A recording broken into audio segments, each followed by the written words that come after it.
You're not going to believe this until I show you the proof, but the situation with Brandon, the guy who spent $62,000 on Ruby Rose's OnlyFans, actually gets so much worse and more sad and honestly just downright scary for Ruby Rose. I imagine she's considering getting like a really strong team of bodyguards, like trying to hire the fucking Justice League to protect her, because Brandon is unhinged now.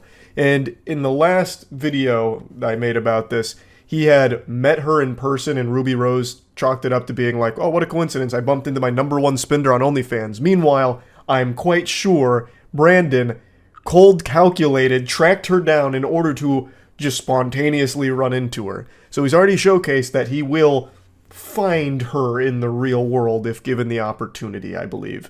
And after what Ruby Rose posted today, if that happens again, I feel like there's no telling what he might do in the mental state that he appears to be in. It's fucking frightening. Let's just get into it. So Ruby Rose dropped this banger on Twitter today, "Tat my face on you so I know it's real."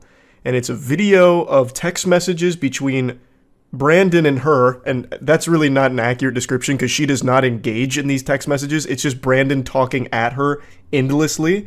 And then another video of the tattoo Brandon got of Ruby Rose's face on his body. Now let's take a peek at the sacred texts here. Let's look at the documents. So right away, Brandon's name is saved in her phone as Brandon Weird OnlyFans Fan. And I think that is just beautiful. Dude has dumped $62,000 in a month on Ruby Rose's OnlyFans content, only to be known by his queen as the Weird OnlyFans guy.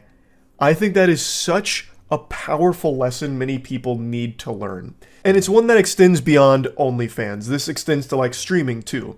There are a lot of people that believe if they're donating money to someone, they're entitled to some kind of relationship with the recipient of their cash. Whether it's friendship or in this case, fucking marriage, lifelong soulmates, that's just not the reality of the situation. Now let's start reading the texts, and it's important to keep in mind that all of these happen over the course of about 48 hours. So really let that marinate in your noodle up there, because it is crazy how deranged this gets. So he starts by saying, "What are you doing tonight?" And then when he doesn't get a response in a timely enough fashion, he then comes around the next day saying, "Why aren't you answering me? I thought we had a genuine connection." And then the legendary quadruple text, "Ruby, why aren't you answering me? I have invested so much money into our relationship." Pause. So Brandon believes he can purchase a relationship like it's a microtransaction in an EA video game. Brandon dumping his piggy bank while squeezing his hog to Ruby Rose did not buy a relationship with her. And it didn't mean that she was destined or obligated to fall in love with him, which is a concept that Brandon just can't seem to grasp. The only thing he's able to grasp is his cock while watching his OnlyFans princess. This is some frightening delusion here. I imagine Ruby Rose was already a bit concerned when Brandon dumped 62 grand on her in a month. That seems like obsessive behavior, and nobody wants to be the center of an obsession. It's a horrible feeling, and frankly, it's downright dangerous.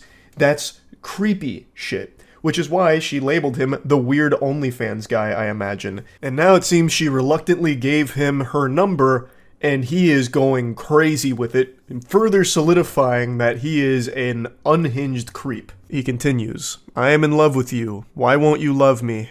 Jesus Christ, brother. And then he goes into like the longest speech I've ever read. I think he got this directly from the transcript of an anime. "I would do anything for you. I would fly anywhere to be with you. All that I can ever think of is you. There is not a single other person in the world as perfect as you are. You could be my queen and I'd be your king. I would give you anything you could ever wish for. We can even have a one-sided, open-ended relationship where you can do whatever you want as long as I know that at the end of the day, you come home to me and are only with me.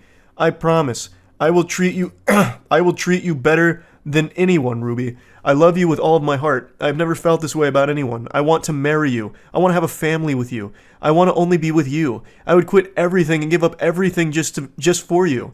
I will do anything for you to love me. I will give you everything I have just for the chance that you never leave me. I want you to be with me forever. In my eyes, I've never seen or known something that I am so sure will be perfect. I can imagine waking up every day and looking over at you asleep on the bed looking perfect while you sleep, and I run my hands through your hair, or my getting you the largest diamond ring that I can find so that it's on the hand of a true queen. I will buy you whatever car, boat, or jet you want. I will never love someone as much as I love you, Ruby. I love you more than Bitcoin. I only love you. I love you more than Bitcoin. Shit, he just won over my heart with that one. Wow, more than Bitcoin? Really, Brandon? What the fuck? That's a lot. That's a lot of love. I will give up everything to have you to only be mine. Please don't ignore me, Ruby. I am sending you more money right now. You are making me cry right now by not answering me. I am bawling at the thought, thinking that you won't be with me forever, and that you don't love me anymore. I don't know if there is a point anymore to anything. What the fuck do you mean you don't love me anymore? She never loved you in the first place. You have only ever creeped her out, clearly. All I can ever think of or dream of is you. You are on my mind all day, every day. Thinking of how you smelled in the hotel lobby when I first saw you. Thinking of your perfect voice. Thinking of your perfect smile when you first laughed awkwardly as I told you that I was your #1 fan. Everything about you makes me get butterflies in my stomach. Oh, it's making my fucking skin crawl reading this. This is, like, the most alarming text message I think I've ever fucking read. Without it just being, like, an overt threat, this is, like, the closest thing I've seen to just downright declaration of cringe, like, frightening obsession. Like, good God. So, it seems like Ruby Rose reluctantly gave Brandon her number when he somehow just magically bumped into her the other day. And this is how things are going. Clearly, these feelings aren't reciprocated because Ruby doesn't even know him, and he doesn't know her. He has an unhealthy obsession with her, and he's imagined this fantasy world of them getting married, and all he can think about is her. The obsession is very scary. As I mentioned in the last video, Brandon is a porn addict. He was on an entire TV show dedicated to his porn addiction, and it's clear he is still addicted to porn. And now he is obsessed with her. He actually has a mental illness that needs professional help, clearly. And this is just terrifying. Please tell me you're just very busy and not seeing my texts right now, princess. Please? I cherished every second I was with you. I adore you. You are the reason I wake up every morning. I have no purpose without you. You are my rock. Ruby? Ruby, stop ignoring me! Why are you ignoring me after all the money that I've given you to show you that I'm only loyal to you and how much I love and appreciate and adore you? How dare you not answer me? I see you actively posting on your Instagram story, and you have not answered me once. You are making me very mad. I have treated you like a princess, and you won't even take the time to respond to me. I will not tolerate this. So he's going full mask off here into his Batman supervillain origin story. And I can already just see him slamming his fist into his desk at the last part of that message. I will not tolerate this any longer. Notice how all of this is taking place over the course of hours, like a handful of hours. It's all one day to lead to this, spiraling into the deepest pits of hell with this fury that not even Lucifer could conjure, all because the OnlyFans model that he sends so much money to isn't in love with him and responding to his text messages. His very creepy text messages, mind you. It's not like he's just trying to have normal conversations. He's immediately opening with like, I love you. We need to get married. You are actually all I think about, all I dream about. You are literally my purpose. You are my fucking rock. I know I'm a stranger to you, but you are actually the only angel in my life. You are the sun that shines for me. And I'm looking at the sun and it's not burning my eyes. It's opening them. Luckily, Jekyll comes back out and he puts Mr. Hyde away, and, you know, he's very apologetic for his outburst. It was highly unprofessional and ridiculous, actually. Which, again, this is not uncharacteristic of someone with an obsession. These violent mood swings and all of this anger, obsessions are a horrible thing. And this is clearly an obsession. So, he says, I am sorry for getting mad at you. I did not mean to. I shouldn't have, but the love I have for you causes me to get very emotional, especially about you. I love you so much, Ruby. You're my world, my rock, my queen, my everything. There's nothing that I wouldn't do to make you the happiest little princess in the world. I promise that I love you, and only you, for you. Wait, I promise that I love you, and only you, for you. It's like a fucking riddle. What is that? That's like some kind of gotcha moment that Gollum would have used on Frodo Baggins. I don't understand. But anyway, I don't care about your followers, your fans, your money. I only want you. Oh, wait, I get it. He's saying I only love you for you, as in like her personality. Like, I don't care about any of the other stuff. I love you for you, babe. Oh my goodness, that's so sweet. Oh, and they say chivalry's dead. Wow. What a heart melter. You're the best thing that ever has happened to me. I know that we only met for 5 minutes and that you had to leave, but I have cherished it so much I cannot stop thinking about it and you. You were magnificent. It was almost like it was out of a movie when I first saw you come down the elevator with your perfect smooth hair, your perfect clear skin, your beautiful smile and eyes. I would never change a thing about you. I only want you forever, my queen. You'll be the only thing and all that I need to be happy. You become my sole purpose in life. Baby. It's so over the top that it almost seems satirical, like it's supposed to be a parody of an obsessed stalker for an OnlyFans model. But I really think this is genuine, not only because he gets a tattoo, and I'm pretty sure it's a real tattoo, but also just knowing Brandon's history, where he is legitimately a porn addict, and even had a whole show episode dedicated to it. So I really do think this is all genuine here, and that is very alarming. But for just a moment, let's go ahead and play with the idea that this is all fake. What will be the purpose? I suppose if this is all like a coordinated effort between Ruby Rose and Brandon, it could be used to try and drive traffic to Ruby Rose's OnlyFans, perhaps. But I still think that's a bit unrealistic because I don't think anyone would ever agree to play this role, and I don't necessarily see this leading to a lot of new OnlyFans signups, because if anything, it highlights the danger of it to a certain extent. So I don't think it'd be a successful marketing campaign if this is all fake and that's the purpose. Please, answer me, my queen. Please don't leave me. I adore you, Ruby. You are all I need to be whole in life. I will never leave you or even look in the same direction of another girl. I want to marry you. And then he sends another 30,000. I even spent 30,000 more on you since we met because I thought we had something genuine and real. Like, it's so crazy. What do you mean? If it's genuine and real, you wouldn't have spent $92,000 on it. It would have been free. It would have been a real, genuine experience, not like a fucking transactional one. And you didn't even get an experience. You met her for fucking 5 minutes when you bumped into her, which, again, I know you schemed and planned for that. You absolutely, I'm imagining him on, stakeouts and shit, in an unmarked vehicle, kind of following her around, getting her schedule, and then, waiting for the right moment to bump into her. I will empty my bank account just to be with you. I will travel across the country just to randomly run into you again. I will never be over you. You are the love of my life. My perfect little princess, you are stunning. You are my breath of fresh air in a world that is so dark and cold. You are the sun to my thunderstorm, the spurt of luck in my day, the pot of lucky gold at the end of the rainbow. You are my everything in this life.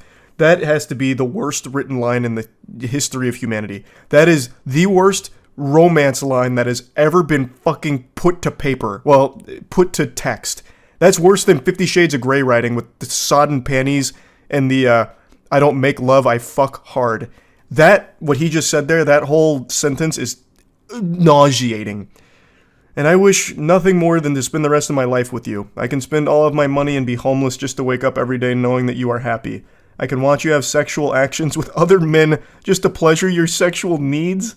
I can be your sissy boy and let you boss me around while I do whatever you demand of me in my sissy maid outfit.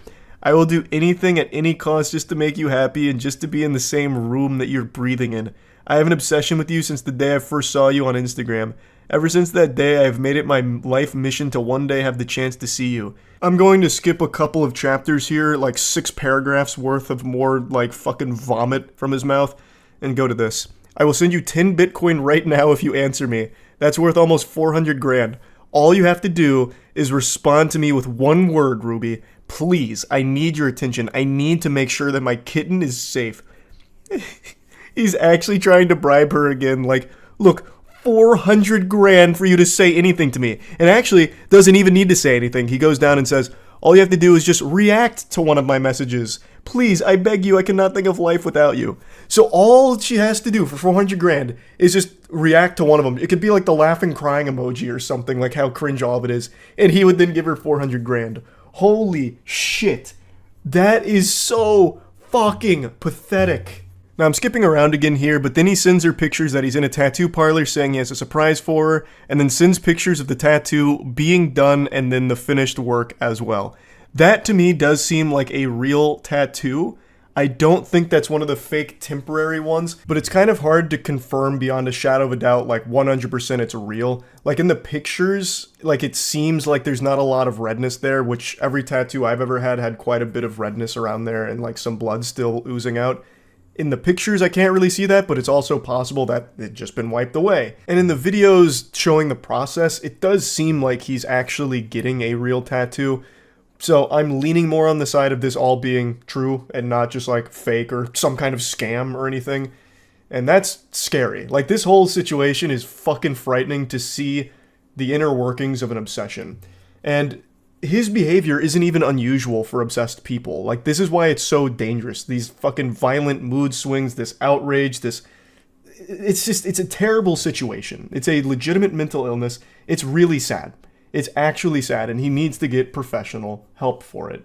He has a porn addiction, and has had a porn addiction since at least 2009, and now an obsession with Ruby Rose and her OnlyFans content.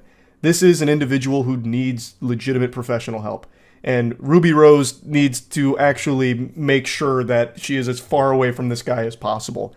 Like, she's going to probably need security to ensure that Brandon doesn't get anywhere near the premises that she's around, because this guy does not seem to be in his right mind. So, just wanted to give you an update to this story, because it's a fucking wild one.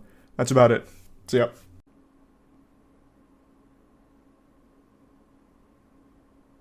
Do you think the video was frozen?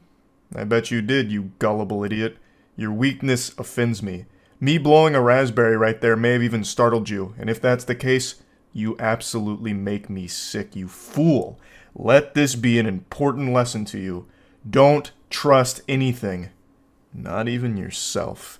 Your eyes told you one thing, but the truth was very different. They played a trick on you, those lying bastards. So stay alert. Stay vigilant. Stay safe.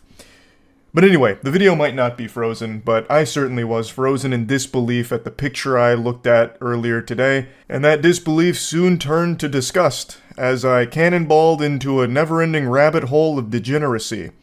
And I thought it was interesting, so I figured, let's talk about it. So Ruby Rose is a very popular individual right now, and she posted this on Twitter today. I ran into my #1 spender on OnlyFans, and we are blessed with two magnificent pictures here. On the left, it is Ruby Rose posing with her #1 piggy bank dumper. Now let's turn our attention to Exhibit B and we can get the statistics. So he has been subscribed to her OnlyFans for a month and has spent a total of $62,000. 62,000 clams. Now if I may for a moment, I'm going to channel my inner method actor here and do an impression for you. This is his financial advisor upon checking his credit card statements. Thank you very much. I'm the next Jim Carrey. What can I say? 62,000 doubloons he has spent in presumably 1 month on her OnlyFans, I think. I think that's how it works. I don't know if you can spend money on someone's OnlyFans without also being subscribed.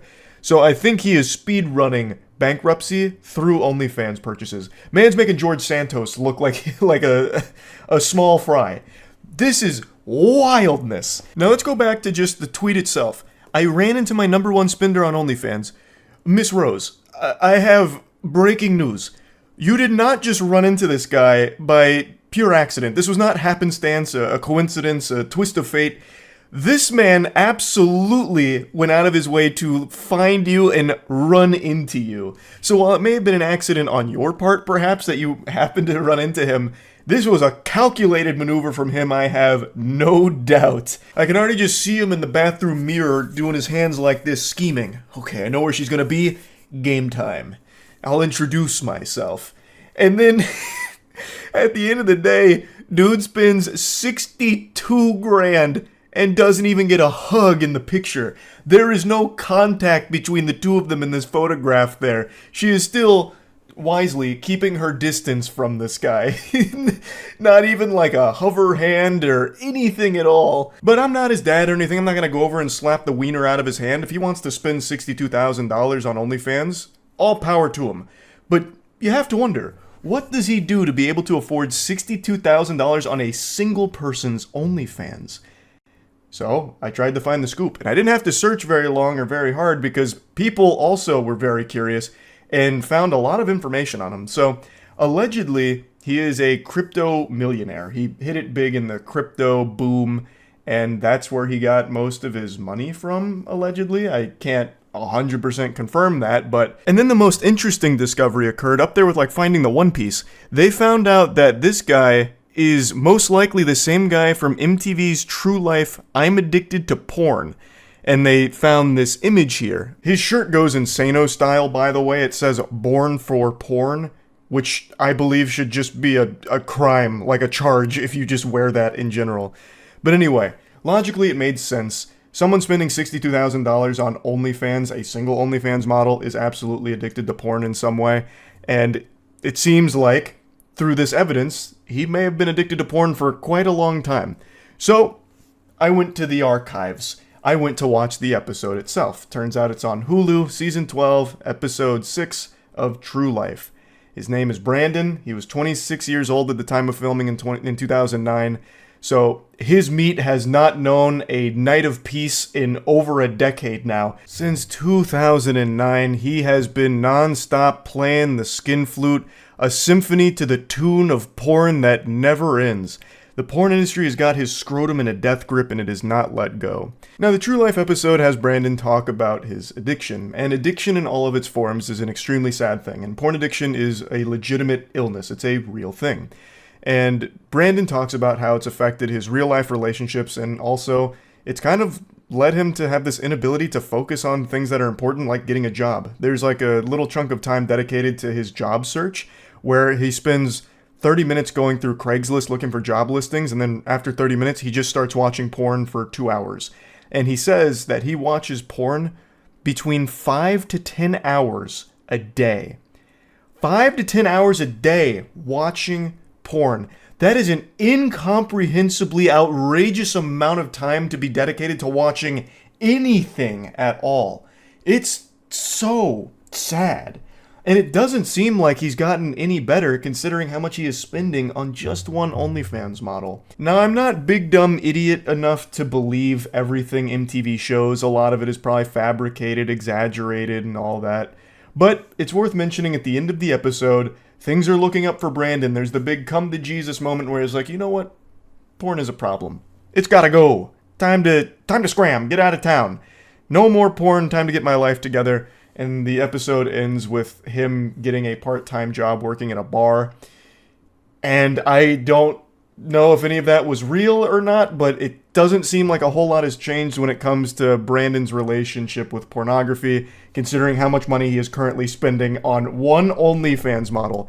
It seems like the only thing that has improved for Brandon since that episode in 2009 is his financial situation. He was struggling to get a job then. I don't know if he has a job now, but he certainly does have a lot of disposable income, it appears. But anyway, as I mentioned, addiction in any of its forms is a horrible thing, so I do legitimately feel bad for him.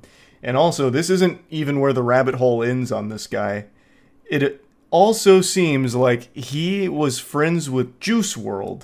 He recorded at least 2 videos like this, and it seems like they must have known each other, unless Brandon happened to have broken into Juice WRLD's place and then filmed these TikToks. I think they're TikToks. Obviously, this has nothing to do with the OnlyFans spending, but just another really weird tidbit of lore around this guy. But anyway, I think the important takeaway here is don't be like Brandon.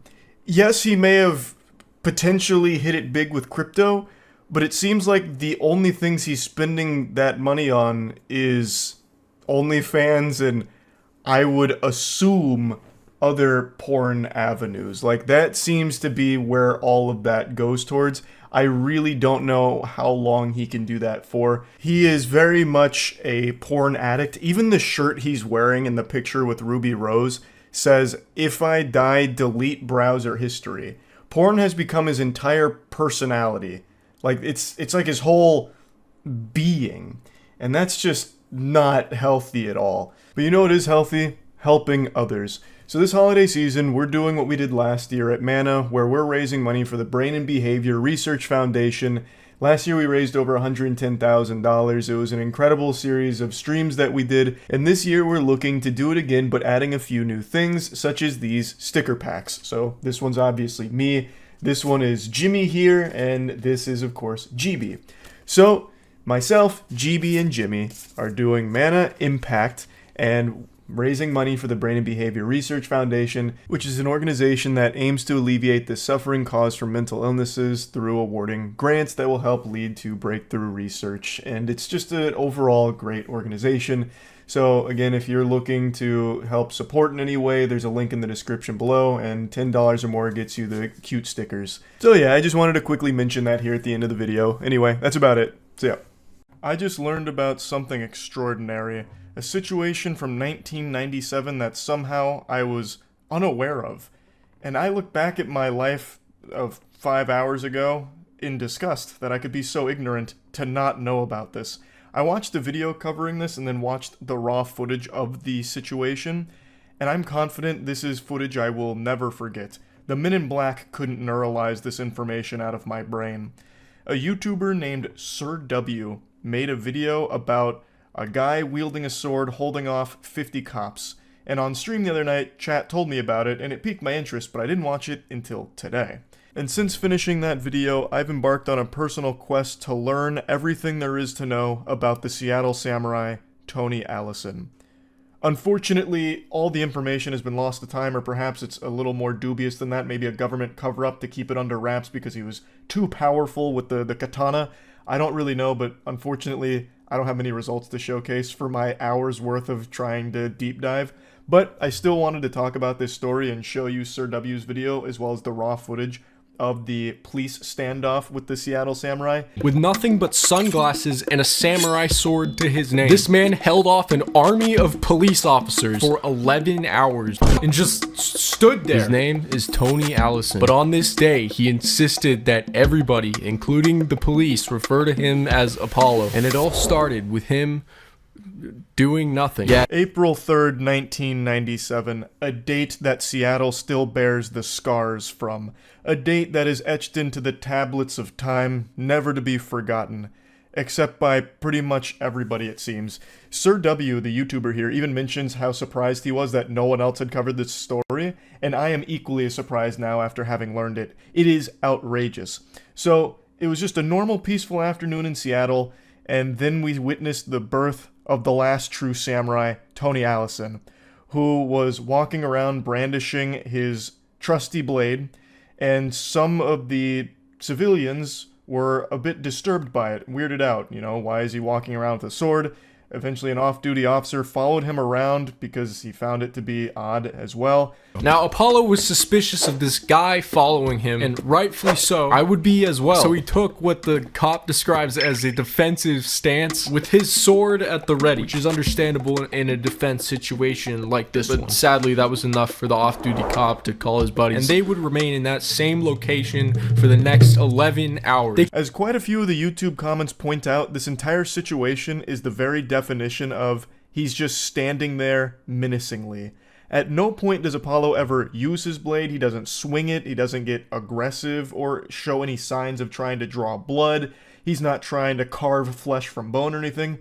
He's keeping his Bushido arts under wrap. He doesn't unleash his Bankai or anything, he just sits there wielding the blade for 11 fucking hours, and he is striking some mean power stances. Like, he is looking like an anime character. It looks like a video game idle animation from a lot of the footage I've seen here. For 11 hours, as like 50 officers surround him and try and talk with him. Now, his name is Tony Allison, but he wanted to be called Apollo. He didn't really communicate with the authorities, aside from a couple of like sentences that he said that were apparently pretty cryptic, but one of the things that he requested was that they refer to him as Apollo, which is a pretty badass name. almost as badass as Gamer Sups, the best beverage ever invented. We all know this. Everyone in the world knows Gamer Sups is the best fluid that has ever graced this planet. And I'm happy to announce their newest product, Gamer Soups, which is just good ramen. For the last month or so, all 8 of us at the warehouse have eaten this for breakfast and lunch pretty much every day, so I can confirm that full-grown adults can survive on a diet consisting solely of Gamer Soups. It's really just that simple, no misleading marketing mumbo-jumbo about this being some super healthy alternative, turbo food that's going to be better for your body than broccoli or anything.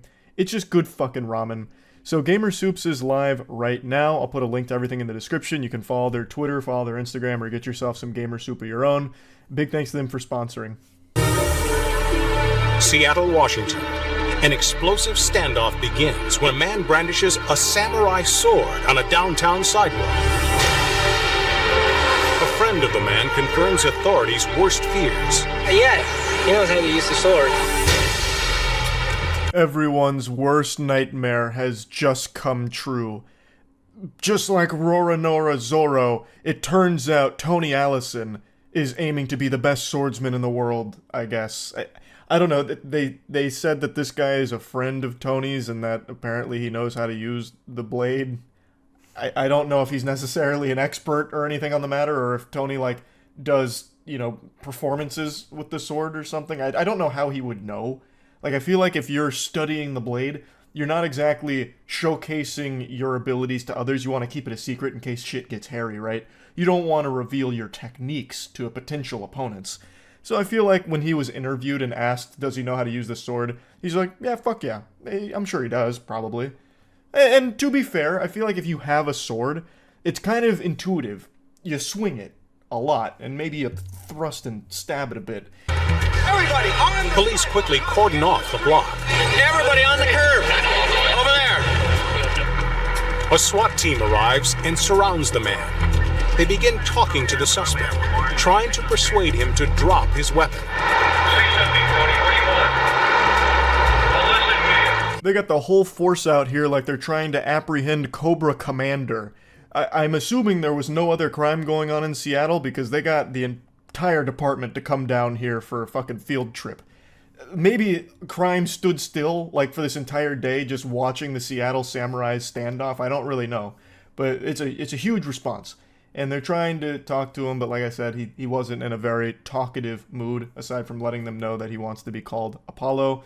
Now, according to Sir W's video, they tried to bribe him. I'll go ahead and play this section for you. Got there, apparently they tried to bribe the samurai sword out of his hand with a glorious sum of $50. I want you to take one look at this guy and guess how he responded. However, the police did not give up here. Nah, they went back to the drawing board and came up with another offer. Now, I can't make this. Offered him a Big Mac. No, I'm serious. This is real. They offered him McDonald's. This is targeted. Then they assumed since he was unmoved by this, he must have a mental health history. So they tried triggering schizophrenic urges. Of course, he was unmoved by these childish tricks and continued to stand his ground. So now, from all the research I've done, and keep in mind, there's only so much available. I guess a lot of information may have been lost in the Library of Alexandria on this case. God only knows where all of this has vanished. I feel like this is something that media would have loved to do a little more digging on, but perhaps not. From everything I was able to cobble together, I can find no official sources from like the old newspapers or old articles written about it that confirm whether or not they tried to bribe him with $50 and a Big Mac.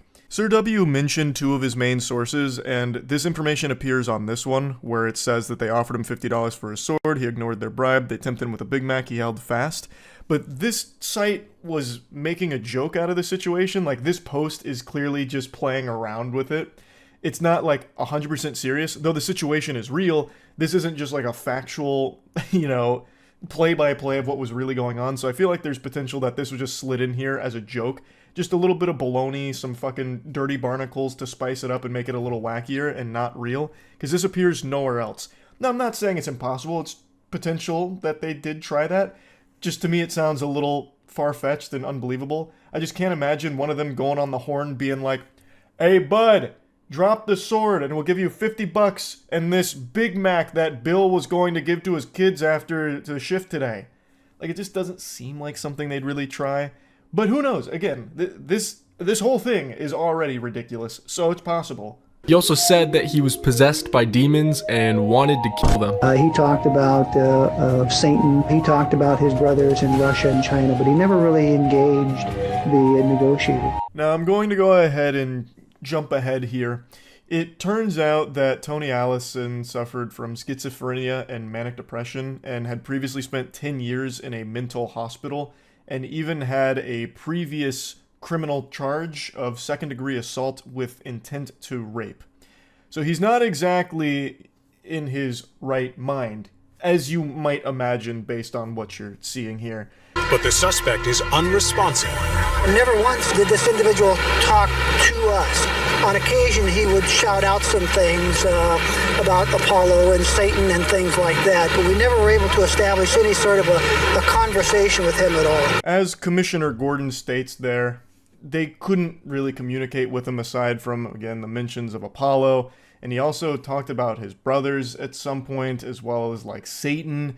So it was very much a mental health crisis moment, which is why I think this lasted so long, because authorities really didn't know how to handle something like this, especially back then. I feel like they were even more in the dark on what to do in a situation like this. So they spent a long time in just a complete standstill for 11 hours, trying to talk to him, trying to get him to drop the sword and reason with him, to no avail. So then they started to brainstorm some more aggressive ideas.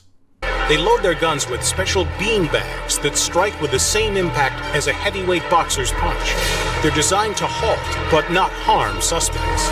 Unable to convince him to stop, police fire the bean bags. The suspect retreats, but he endures round after round and shows no sign of surrender. Have you ever seen anyone this resilient? An immovable force. What a titan. I almost feel bad for the beanbags that struck his body. They probably just fucking exploded on impact, just vaporized.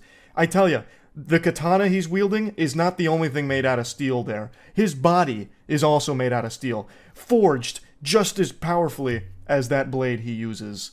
But he did retreat. He didn't necessarily like getting hit with the beanbags.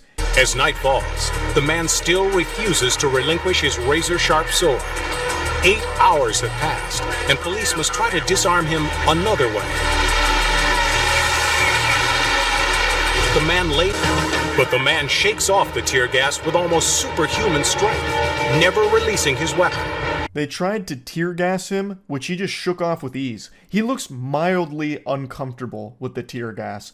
It actually is like borderline superhuman. The SWAT team has one final option: use fire hoses to remove his sword. In a highly orchestrated maneuver, police pin the suspect down with a ladder, pole, and riot shield. And that's how the last samurai was defeated. An 11-hour stand. As the YouTube comments also pointed out, very few samurai throughout history can ever claim that they held off an army for 11 hours alone on the battlefield. So a very impressive feat. The fire hoses knocked him down, and then they said that they did a textbook maneuver claiming that what they did next was by the books, like really, standard procedure pretty much, where they pinned him with a ladder and a pole and a riot shield. To me, that doesn't really seem like something they practice. That's probably not in any SWAT training textbooks, I would imagine. Of course, I'm not SWAT trained, but that just seemed like they started to improvise. Like when he fell, they're like, all right, what do we got?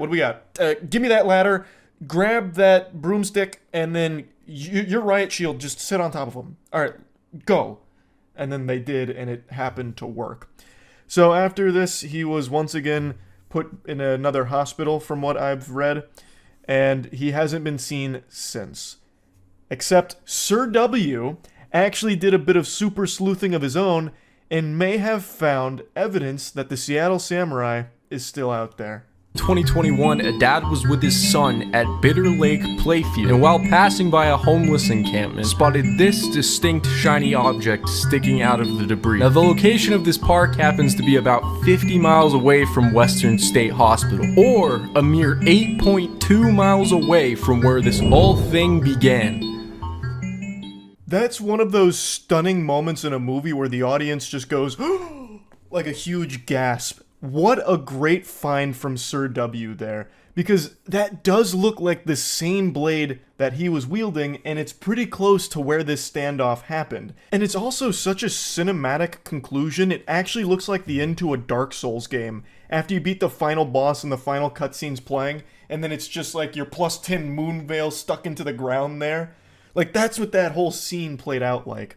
Now, of course, it's not really a happy ending, because it seems, if this really is him, that he is still homeless, and must not have gotten the help that he needed, which is extremely sad. Really, the whole situation is very sad, but it's one of those odd things that I can't believe actually happened, and even more peculiar is that nobody has ever really talked about it. So yeah, big thanks to Sir W for shining a light on this story. It was a pretty fascinating one.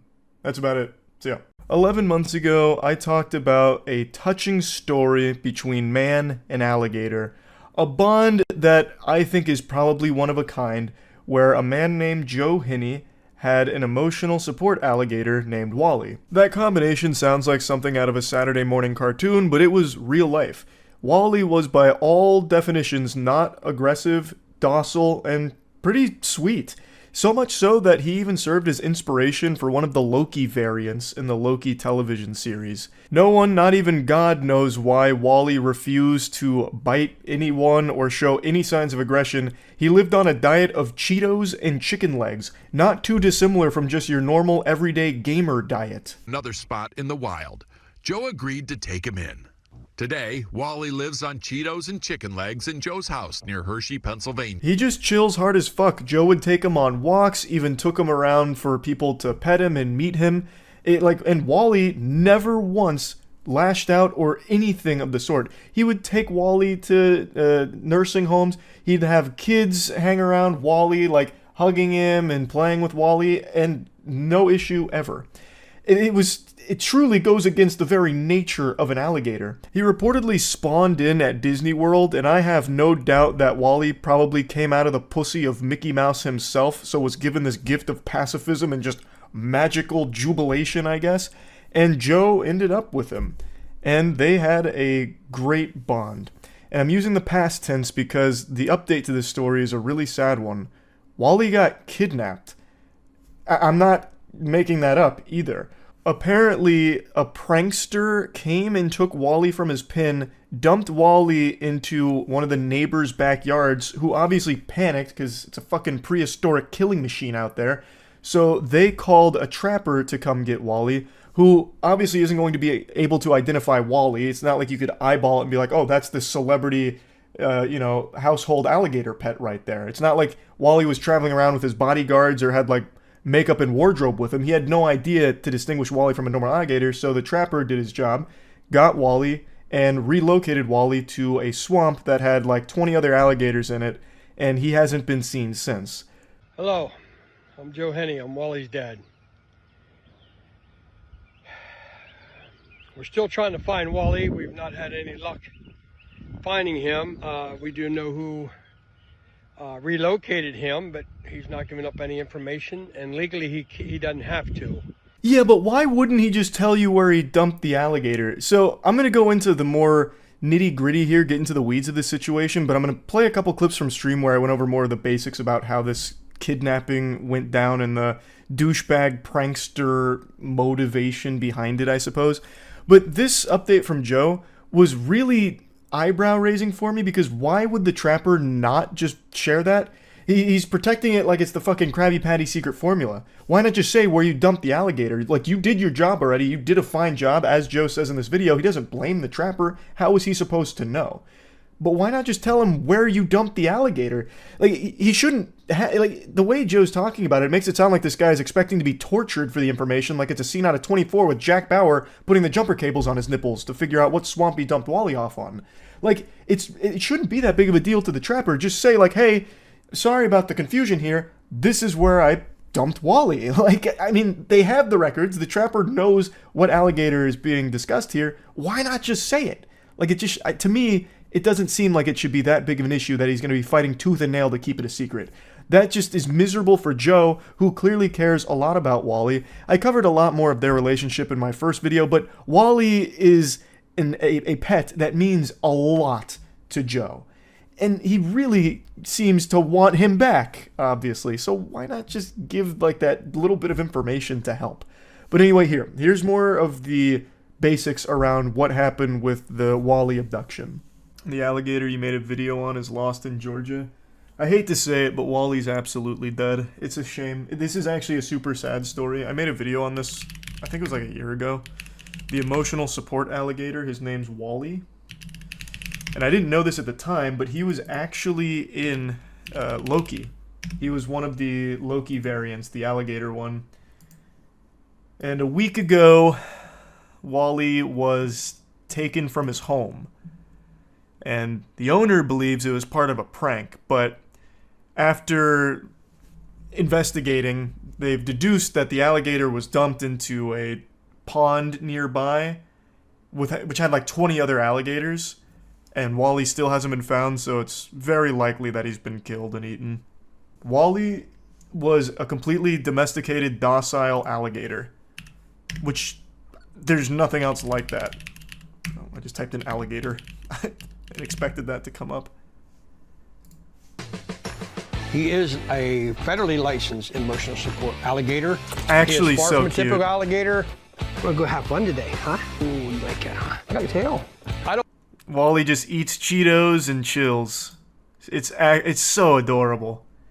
And the owner here, he talks a lot about how important Wally is to him. Like, the owner went through a lot of hardship. He talks about how down he'd been for so long, having very bad thoughts, and then Wally stumbled into his life, and it really helped turn everything around for him. It's a heartwarming story, and some heartless, evil people stole Wally last week. Oh, visiting nursing homes and splashing around in Philly's Love Park fountain, meeting with the mayor, and smiling contently in his red harness. Aww. Henny and Wally were visiting friends in Brunswick when someone took the gator from his pen in the early morning hours of April 21st. Wally was stolen by some jerk who likes to drop alligators off into someone's yard to terrorize them. Once discovered, they called the Department of Natural Resources and got a trapper. The trapper came and got Wally, dropped him off in a swamp with about 20 other alligators that same day. Oh, I see. I got my details wrong. So the prankster dropped Wally off into someone's yard to scare them. What a fucking scoundrel.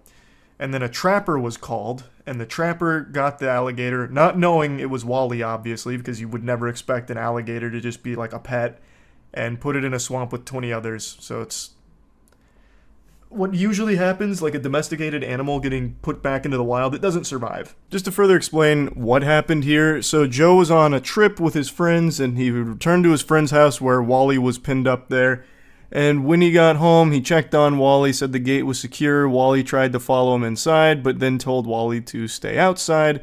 And so he did. Apparently blew some bubbles, according to Joe. And then 3 hours later, Joe woke up and checked on Wally again, but this time, Wally wasn't there. He said there's no way he could get out of the enclosure. He checked the latch on the gate, and it wasn't completely latched. He walked around the enclosure to see if there were signs that Wally had escaped, and there were no tracks whatsoever. There's some tall grass, and there would be tracks. He would have left the track. He's almost 70 pounds.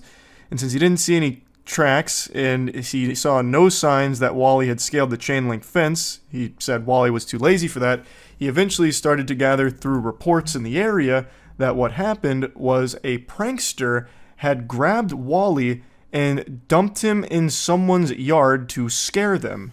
That is a fucking unhinged prank. I don't know who is so confident and comfortable around alligators to just approach them carefree and use them as a prank prop. This is a creature that has barely evolved in millions of years because it excels at killing in its environment. And yet we have some fucking milk-drinking goober that had no problem picking it up and throwing it in someone's yard just as like a ha-ha gut-busting comedy routine, probably for like a TikTok challenge. That blows my mind. Not even Steve Irwin, the fucking crocodile hunter, would be that confident around an alligator, I imagine. But anyway, the story continues to get odd. The neighbor who was on the other end of this like Call of Duty kill streak alligator drop actually fucking wrangled the alligator herself as well as another person and secured Wally to a truck. Now, keep in mind, they had no idea that this was the friendly alligator. For all they knew, this could have been the most vicious alligator that had ever infiltrated the state. And they still went after it, secured him to a truck, and then met the trapper at a gas station and handed him over. I just can't believe that there's 3 people this comfortable around alligators already, outside of Joe. So anyway, Joe said that the trapper told him initially that Wally had been released into the Okefenokee National Wildlife Refuge. Okefenokee I've never heard of before. That sounds like something Lucy would say in the Fallout television series. But anyway, this was initially where Wally was said to have been dumped, but then Hinney said that the trapper told him he released Wally into a swamp on private property. Now Hinney's saying that the trapper won't tell us where he released Wally. The DNR also confirms that protocol was followed correctly about the nuisance alligator call in the neighbor's backyard. All of it is properly documented, and it was reported that the trapper handled it appropriately, doing everything by the book, and they don't have any additional information about the reported stolen/missing alligator. And like I said, Joe doesn't fault the trapper or the DNR, saying that they did their job right. And on top of this shit cake sat this little cherry here, where the cyberspace started to turn on Joe and call him a scammer, speculating that the GoFundMe pages that were set up to raise money to fund the search and any legal expenses were a scam. So one of them, which was to pay legal bills, had raised $3,200 as of the week of the article, and another one was supposed to be for a search and reward for Wally's return. He suspended the second page until the situation is cleared up, according to his lawyer, and is denying the accusations and saying that they haven't supported it with any evidence, which he's right. There's no evidence of this being a scam. The internet also speculated that Wally was unhealthy and in poor care with Joe, which Joe obviously denies and says that he took Wally to the vet frequently, which I do believe, because it seems like Wally was Joe's entire world. Everything Joe did, Wally did with him. Joe had Wally merch, Wally everything. And people are saying that this is all some kind of fraudulent scam to get money, and it's not real, or Joe's behind it all. He's the evil puppet master behind this nefarious scheme. And this happens with every situation ever, no matter what it is, no matter how cut and dry a situation appears to be. The internet takes the stupid stance and always defaults to some kind of conspiratorial spin on it. So in this case, they think because of the GoFundMe raising money, that's the actual primary purpose, to get $3,200. Let me go ahead and break this down for you. Joe was earning far more than $3,200 by having Wally as the emotional support alligator who was landing fucking Hollywood roles. Why would he do this and fucking phone in Wally for $3,200 through GoFundMe? That is nonsensical moron brain take right there. That is so fucking dumb. He stands to make significantly more doubloons by having Wally with him in good health and continuing to tour Wally around at nursing homes, at parties. He was taking Wally to a Phillies game, which fell through due to a misunderstanding, but he was doing a lot with Wally that was lucrative for him. So why the fuck would he do something like this for $3,200? That's pennies compared to what he stood to continue making with Wally. That is, I highly doubt there's any type of fishiness afoot here with Joe behind it all. That would be the craziest fucking plot twist of all time, and as of right now, there's no evidence to support that theory, even in the slightest.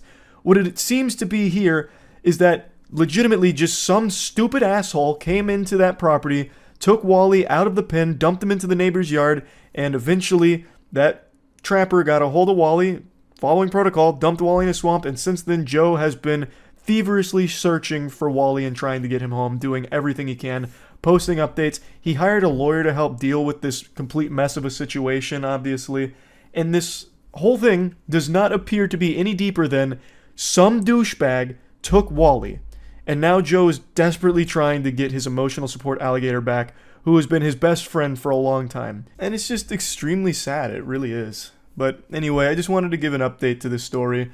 I'm hoping I'm wrong about Wally being dead. I just know what happens when a domesticated animal gets released back into the wild. It usually just doesn't go well, and it's already been 2 weeks, and they still haven't been able to find Wally yet. But I really do wish that Joe and Wally reunite, and Wally's totally fine. He goes back to eating Cheetos and being all happy again. And yeah, just that's really about it. Wishing the best there. See ya. First thing I saw this morning when I went to my phone was a message from Matt, who sent me a really sad story about an adorable pet squirrel named Peanut who was confiscated from his home and euthanized by the Department of Environmental Conservation in New York. So I started my day with a frown. They also executed Fred the raccoon as well, another one of his pets. So the Department of Environmental Conservation was not really conserving the environment. Instead, they were preserving their KD ratio here, just piling up corpses of beloved pets of this man. It's disgusting. The reason the Department of Clowns gave is a load of barnacles. They said they got anonymous complaints, thus they showed up here like fucking every villain is Lemons from SpongeBob, and they confiscated his pets because there was a risk of rabies exposure through him having a squirrel and a raccoon in his home. And then when they were kidnapping the pets, one of the officers apparently got bit by the squirrel, and thus they were concerned about potential rabies. But the only way to test for rabies is on a dead animal, so they killed Fred and Peanut to test for rabies. An entirely avoidable tragedy here because there was no reason to confiscate them in the first place. First of all, the officer being bit is a pretty normal thing to happen here when you're abruptly taking an animal from its home. It's going to get scared and it's probably going to bite because it's frightened and doesn't know what to do. That's not exactly concerning, alarming behavior. That's unusual. And the owner had both Fred and Peanut for an extended period of time, and animals that have rabies usually don't last longer than 2 weeks. They're usually dead within 2 weeks. Of course, squirrels and raccoons can be vectors for rabies, but so can almost every other pet on the fucking planet, like dogs, for instance. Is the DEC going to start acting on anonymous phone calls claiming that their neighbor's dog might not have their rabies shot? Is the DEC going to bust through their fucking walls with a bazooka and start kidnapping people's dogs and euthanizing them to test for rabies? Probably not. I understand that raccoons are one of the largest vectors for rabies, but in this case the owner had him for so long that if it did have rabies, it would have shown symptoms and had already been dead. And he had Peanut for 7 years. So I think both were in the clear there, and from everything I saw and everything I read, he wasn't being irresponsible, taking them to dangerous locations where they could be exposed to an infectious animal where they could contract rabies. So I think the risk of rabies exposure with this is pretty low. Yes, it is illegal to have wild animals as pets, but he had had Peanut for 7 years, had tried to release it back to the wild where Peanut got injured, and it was clear he couldn't survive in the wild on his own anymore. The owner, the father of Peanut, his name is Mark Longo. He said that he found Peanut after his mother had been hit by a car, so he took him in, nursed him back to health. When he released him, it was clear he couldn't survive after getting injured pretty much immediately, and thus he had Peanut for 7 years, took him to vets, everything, did his due diligence, but he never had a permit to own Peanut or Fred the raccoon. And a bunch of anonymous weirdo losers on Instagram reported him to the DEC, who showed up with 6 officials. He's had fucking 6 officers deep in there, like they're about to arrest Cobra Commander.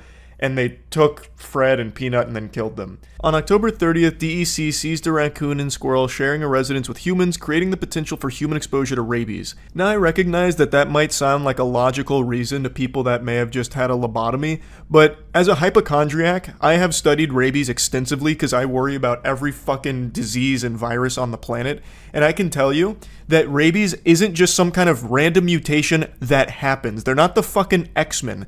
Animals get rabies from infected animals. It doesn't just spawn in there. It's not the Walking Dead virus where they just have it by default.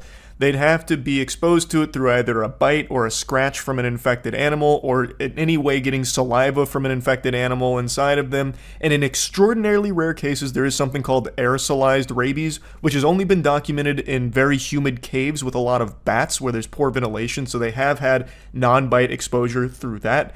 But I don't think Mark Longo has taken Fred and Peanut to the fucking caves next door like he was Batman or something. So I don't think there was a huge risk of Fred or Peanut having rabies, considering they both lived with him inside of his residence. They then just go on to say that to test for rabies, both animals were euthanized. The animals are being tested for rabies. Anyone who's been in contact with them is strongly encouraged to consult their physician, and then decline to comment further on it. Peanut and Fred were not a risk to the environment or a risk to those around them.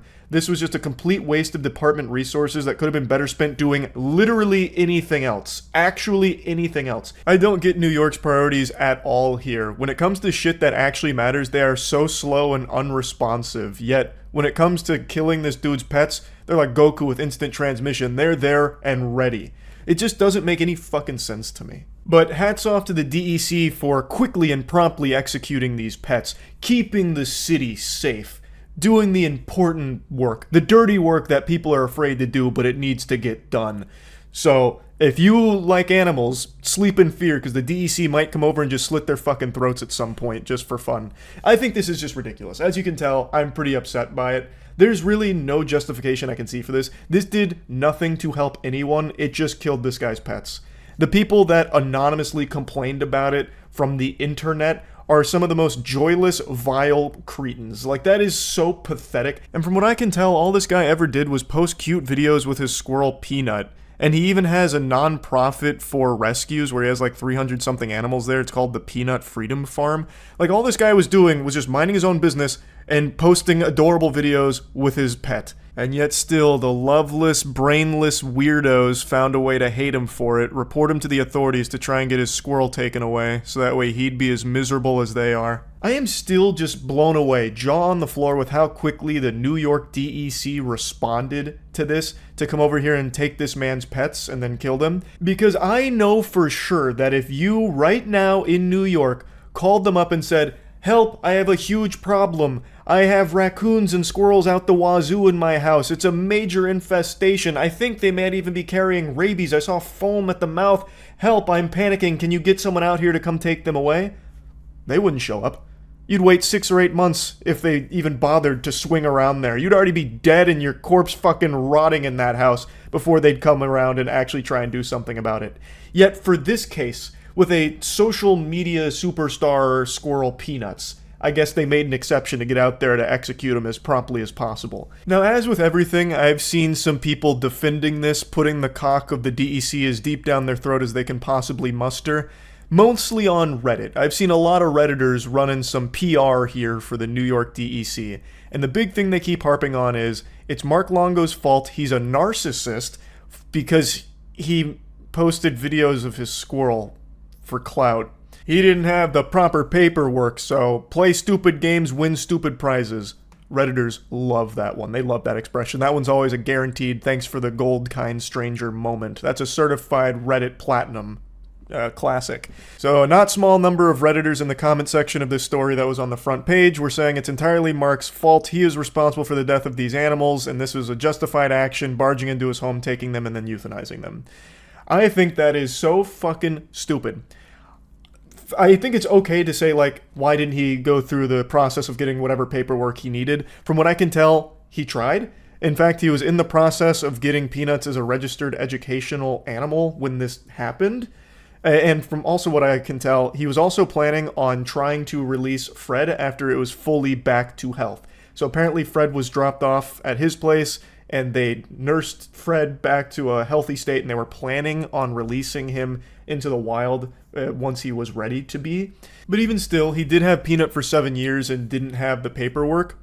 Big fucking whoop. I don't think that should be a death sentence. I don't understand why people are so excited about the government's ability to just come into your home and kill your pets. Like, why is that something that people are going to try and champion? Like, Mark Longo's fault. Should have had that paperwork. Would have kept his animals alive. They'd still be breathing right now. I think this is a totally fair response, a totally fair punishment for not having paperwork. We're going to kill your pets. I think that's stupid. Yes, I believe there was probably a way Mark could have had the paperwork earlier, sure, but I don't think it should be just a death sentence for the pets because he didn't.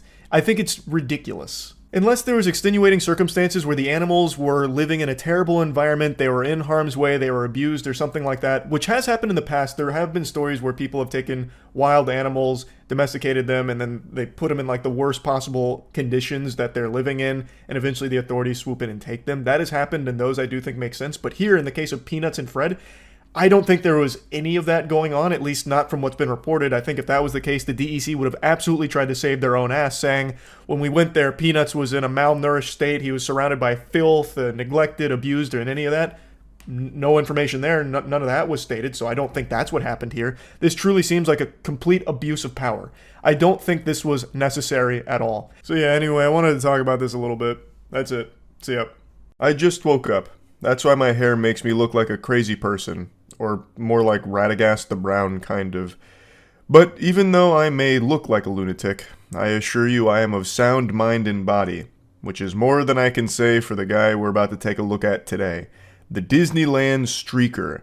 It happened a few days ago, so I'm a little tardy to the party with the video here, but I did talk about it on stream as it was unfolding. But now that all the smoke is settled and his dick is back in his pants, most likely in a prison cell, I figured let's talk about it as well as all the information that's come out, as well as the other videos that have been surfacing from it.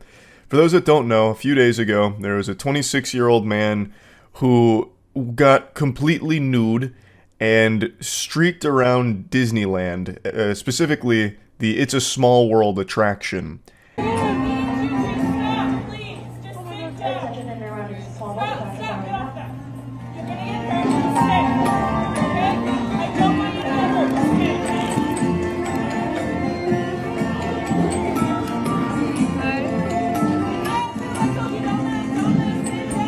Now this is only act 1 of his performance. He begins with his boxers on at least, but shortly after this he does go whole hog out.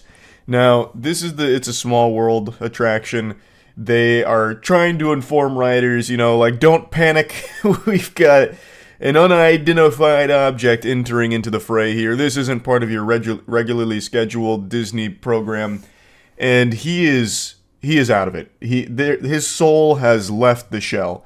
I think it's pretty clear he's under the influence of something, and I don't think it's alcohol. Most people are pointing to this being some kind of PCP event, which I think it very well could be. Of course, I'm not an expert, but all that's pretty clear is he was really feeling some type of way in the It's a Small World ride.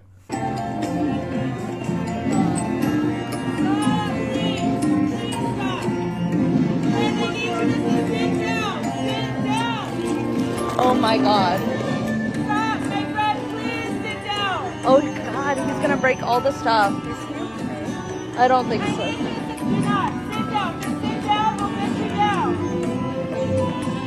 It seems like he's looking for something. Maybe looking for Walt Disney's cryosleep tube. I have no idea. He's gonna maybe try and bring him back from the dead. I couldn't tell you.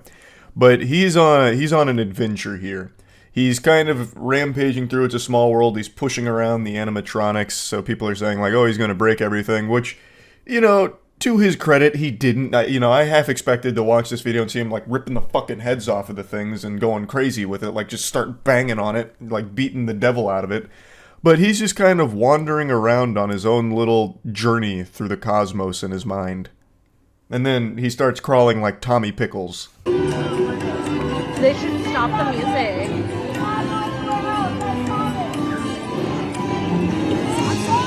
Oh my god, he's gonna fall, dude. One of the writers suggests they stop the music, but I gotta tell you, that will never happen at Disney. Come hell or high water, there could be a Category 5 hurricane blowing through that's picking up actual C4 plastic explosives, throwing them around the park, and that music would not stop. Disney would try and somehow weave that into the magic. Disney takes that shit so seriously. I don't think there's any occasion where the music in that ride would stop. Even if the whole motherfucker was on fire, you would be going straight to Valhalla with It's a Small World playing, sending you off there. I don't think that was ever in the cards here, because Disney does legitimately take, like, this magic seriously. At least when it comes to, like, its performers and all of that. So, anyway, he's crawling through the It's a Small World ride. Eventually, he wanders outside. We also get like a cryptid video of him on his way outside, I believe. Another rider finds the scene of the crime where the clothes were first shed, and then ends up catching a Bigfoot spotting of the streaker on his way out. Now in the timeline of events here, there's more footage that I can't show you, but he takes his boxers off and starts bare-ass naked splashing around in the water in the park. So all the guests can now see him, not just the ones in the It's a Small World ride, it's pretty much anyone around the area. authorities eventually do show up. I was half expecting, like, the goddamn army to show up since it's Disney. Like, I thought this would be immediate 5 stars in GTA and they summon, like, the goddamn Men in Black to apprehend this guy. But it's just normal officers that show up, they handcuff him, and then they carry him out completely naked, walking by guests, and they have him like he's some kind of prized pig in like a contest. So they've just got him like hoisted up, and they're carrying him out in front of all the guests. So there's a ton of footage of just the naked streaker being like paraded through the park, which is really shocking because in Disney World, where I live in Florida, apparently they have secret tunnels. So that way if there's like a crime or if someone needs to be escorted out, they do it through these secret tunnels so the guests are none the wiser. The guests don't ever get exposed to it. Whereas in Disneyland, they don't have those secret tunnels. So instead, they just have to carry the naked villain out in front of all of the kids and families in the park. So I thought that was really interesting. I also didn't know about the secret tunnels until this, but that's also fucking fascinating that Disney has their own underground network to, like, push people through so that way no one ever sees them again. Like the fucking Paris catacombs is how I imagine it.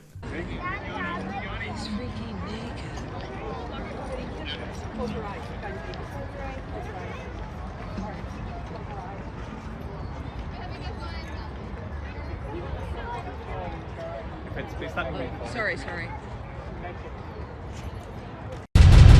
This is definitely not the fairy tale experience guests were expecting when they visited the park that day. I'm actually shocked that it went on as long as it did, to go from inside the ride in the boxers to then outside the ride completely naked. I thought Disney would start, like, arresting you and getting you out of the park if you even thought about doing something that goes against their rules. But this guy was around for quite a little while, it seems. There's more photos and videos of him than any of the Disney cast members and mascots that people take pictures with. So that's a pretty infamous photo now.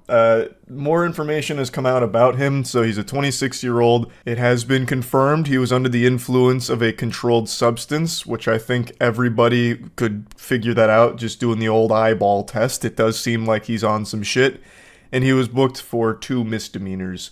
I also imagine he will be on the sex offenders registry for this for the rest of his life, for obvious reasons.